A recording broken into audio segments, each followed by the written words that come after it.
শত শত পুলিশ এখানে মোতায়েন করা হয়েছে। যে কোনো ধরনের অপ্রীতিকর অবস্থা যে কোনো মুহূর্তে এখানে আইনশৃঙ্খলা কঠোর অবস্থানে যাওয়ার প্রস্তুতি নিচ্ছে।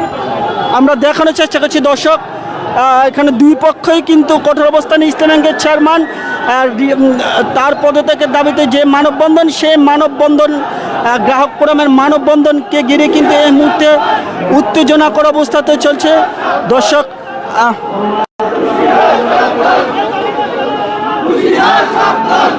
দর্শক দেখতে পাচ্ছি এখানে গ্রাহক ফোরাম বিভিন্ন রকম স্লোগান দিচ্ছে, পাশাপাশি আইন শৃঙ্খলা রক্ষাকারী বাহিনী কিন্তু এখানে সর্বোচ্চ কঠোর অবস্থান আছে। যে কোনো ধরনের অপ্রীতিকর অবস্থা এড়াতে আইন শৃঙ্খলা রক্ষাকারী বাহিনী কঠোর অবস্থান আছে।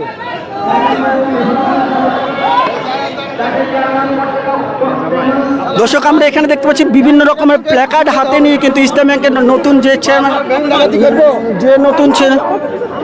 নতুন চেয়ারম্যানকে দায়িত্ব দেওয়া হয়েছে তার পদত্যাগের দাবিতে কিন্তু ইসলামী ব্যাংক গ্রাহক ফোরামে যে মানববন্ধন সেটি কিন্তু এই মুহূর্তে চলমান। দর্শক আমরা দেখতে পাচ্ছি আইন শৃঙ্খলা রক্ষাকারী বাহিনীর কঠোর অবস্থান।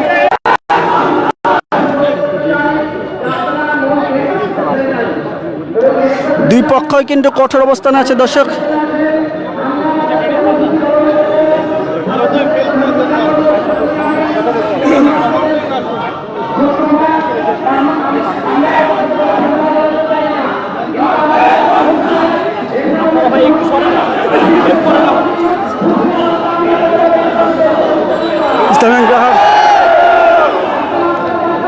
আমরা দেখতে পাচ্ছি এখানে গ্রাহক ফোরামের যে মানববন্ধন, সে গ্রাহক ফোরামের মানববন্ধনে কিন্তু বিভিন্ন রকমের প্ল্যাকার্ড হাতে নিয়ে গ্রাহক ফোরাম এখানে বিভিন্ন রকমের প্ল্যাকার্ড হাতে নিয়ে কিন্তু তাদের দাবি দেওয়া উপস্থাপন করছে। পাশাপাশি আইন শৃঙ্খলা রক্ষাকারী বাহিনী যে কোনো ধরনের অপ্রীতিকর অবস্থা এড়াতে সর্বোচ্চ সতর্কতা অবলম্বন করছে এবং বিপুল সংখ্যক আইন শৃঙ্খলা রক্ষাকারী বাহিনী এই মুহূর্তে ইসলামী ব্যাংক টাওয়ারের সামনে মোতায়েন করা হয়েছে।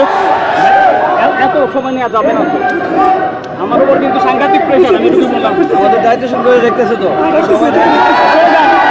কথা শুনতেছেন না তো, দায়িত্বশীলের কথাটা শুনতেছেন না তো।